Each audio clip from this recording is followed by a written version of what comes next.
Frankfurt में मौजूद Pakistani business community ने कहा है कि अगर पीआईए खसारे के बायस जर्मनी के लिए फ़िज़ाई सर्विस जारी नहीं रख सकती तो ये जिम्मेदारी हमें सौंप दी जाए।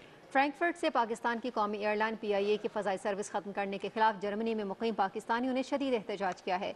इस हवाले से फ्रैंकफर्ट में न्यूज़ कॉन्फ्रेंस से खिताब करते हुए पाक यूरोपियन फोरम के चेयरमैन हाफिज़ अब्दुल रहमान ने कहा कि कौमी एयरलाइन की जानिब से फ़ज़ाई बंदिश की वजह से पाकिस्तान और जर्मनी के दरमियान होने वाली तिजारत भी मुतासिर हो रही है। इस मौके पर जर्मनी में मुक़ीम पाकिस्तानी बिजनेस कम्युनिटी, सियासी और मजहबी शख्सियात भी मौजूद थीं।